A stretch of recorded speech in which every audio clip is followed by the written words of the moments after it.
15 heures locales au Caire. Mesdames et messieurs, bonsoir et nous vous souhaitons toutes et tous une très joyeuse fête de l'Aïd al-Adha, la fête du sacrifice. Et commençons notre journal par les principaux titres. Et commençons par le président Abdel Fattah el-Sisi qui accomplit la prière de l'Aïd al-Adha dans la mosquée El-Messa dans la nouvelle ville d'El Alamein.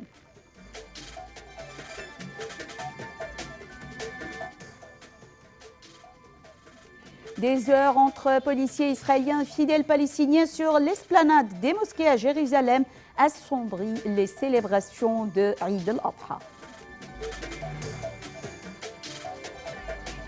Des affrontements entre les forces de l'armée et les factions armées tuent 70 combattants. Les nouvelles en détail. Le président Abdel Fattah el-Sisi a effectué une tournée d'inspection sur le ressort de la nouvelle ville d'El Alamein à l'issue de la prière d'Eid al-Adha. Accompagné le président dans cette inspection, le Premier ministre Mustafa Medbouli, le commandant général des forces armées, ministre de la Défense et de la Production militaire, le général d'armée Mohamed Zaki et certains ministres. Au cours de la tournée d'inspection, le chef de l'État a prêté audition à une explication détaillée sur les différentes régions du ressort, suivie d'un film documentaire sur le projet. Le porte-parole de la présidence, Bassam Radi, a affirmé que le président s'est informé des étapes de construction réalisées, à savoir le centre commercial, la mosquée El-Messa et le plus grand hôtel de la côte nord. Le président Abdel Fattah el-Sisi a accompli ce matin la prière de Eid al-Adha dans la mosquée El-Messa, dans la nouvelle ville d'El Alamein. Assisté à la prière, le président du Conseil des députés, le Premier ministre et nombre de ministres et de hauts responsables d'État. La prière a été dirigée par le Moufti de la République, Dr Chaoui Allem, qui a prononcé une prêche sur la signification du sacrifice et les valeurs nobles qu'il incarne, notamment la patience et l'obéissance aux ordres de Dieu. Le Moufti a également rappelé les sacrifices des forces de l'armée et de la police qui présentent leur sang et leurs âmes pour protéger leur pays contre le terrorisme.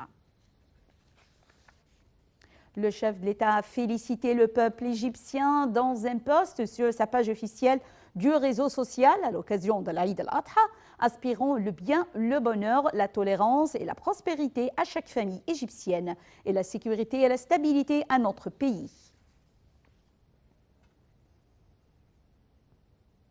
L'épouse du président Abdel Fattah el-Sisi, Madame Intisar el-Sisi, a pour sa part exprimé ses félicitations au peuple égyptien à l'occasion de l'Eid al-Adha. Madame Intisar a félicité tous les Égyptiens dans un post sur sa page officielle du réseau social à l'occasion de l'Eid al-Adha, affirmant que cette fête porte tous les principes de compassion et de tolérance, aspirant davantage prospérité et bonheur à notre pays.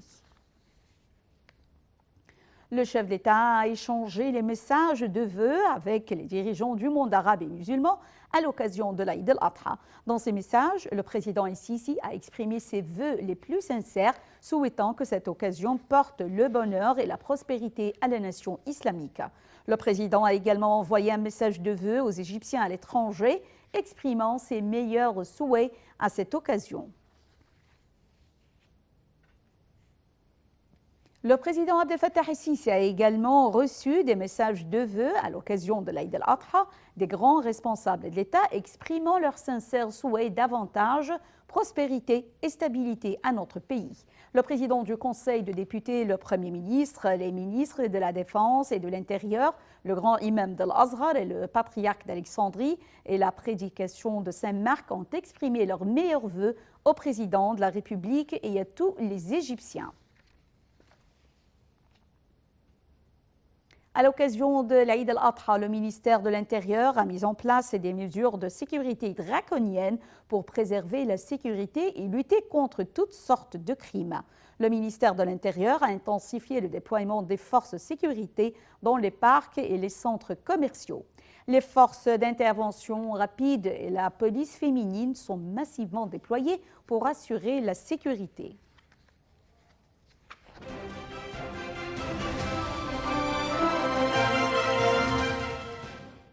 Et passons aux nouvelles régionales. Quelques 2,5 millions de pèlerins ont continué de remettre le cap sur Mina pour le rituel de la lapidation de Satin après avoir effectué l'étape la plus importante du Hajj sur le mont de Arafat dans l'ouest de l'Arabie saoudite, tandis que les pèlerins ont commencé à sacrifier et à se rendre à la grande mosquée de la Mecque pour accomplir Tawaf il-Ifada et le passage entre Safa et Marwa. Toutes les institutions de l'État sont mobilisées afin de servir les hôtes de Dieu.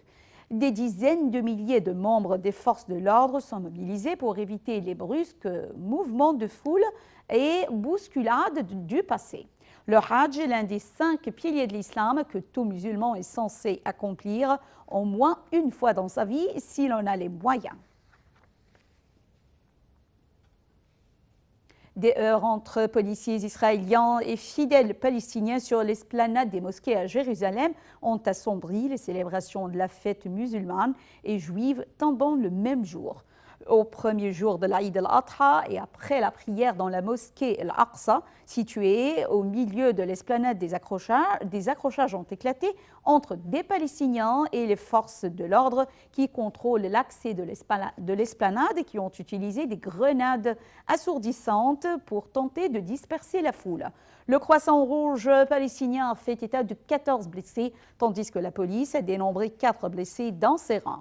Le ministère de la Santé du Hamas à Gaza a confirmé le décès d'un Palestinien de 26 ans, originaire de Beit Hanoun, dans le nord de la bande de Gaza, dont la dépouille a été transportée dans un hôpital local.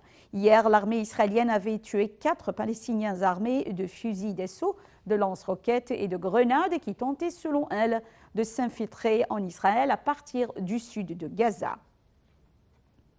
Le commandement de l'armée nationale libyenne a accusé les brigades pro-gouvernement pour violer la trêve de l'Aïd al-Adha après avoir ressenti des explosions près de l'aéroport dans le sud de Tripoli. Le porte-parole de l'armée nationale libyenne, le général Ahmed El-Mesmari, a annoncé que le report de toutes les opérations militaires à Tripoli en coïncidence de la célébration de la fête d'Al-Adha. D'autre part, le Conseil de sécurité de l'ONU a condamné dans une séance urgente l'explosion d'une voiture piégée à Benghazi, provoquant la mort de 3 membres du personnel de la Manuelle. Quelques 40 personnes ont été tuées et 260 autres blessées, dont des civils, dans les combats entre terroristes et soldats gouvernementaux dans la ville yéménite d'Aden, a annoncé l'ONU, s'inquiétant d'une aggravation de la crise humanitaire dans ce pays en guerre. Des combats entre terroristes réclamant l'indépendance du sud du Yémen et unités gouvernementales ont éclaté mercredi dernier à Aden. Ils sont venus s'ajouter à la guerre principale qui oppose depuis plus de 5 ans les rebelles Houthis au gouvernement du Yémen, soutenu par une coalition militaire menée par l'Arabie saoudite. Aujourd'hui, cette coalition a mené une frappe contre des terroristes qui s'étaient emparés la veille du palais présidentiel à Aden et de 3 casernes, leur intimant de s'en retirer.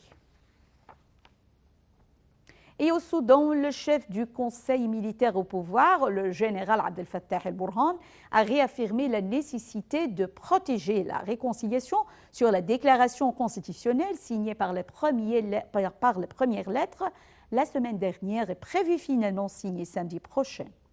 Dans son allocution de félicitations au peuple soudanais à l'occasion de l'Aïd al-Adha, le général Burhan a déclaré que les défis survenus et les situations économiques déroulées au Soudan leur obligent de protéger la déclaration constitutionnelle et de faire réussir la période de transition pour l'établissement d'un pouvoir civil basé sur le nationalisme, la liberté et la justice.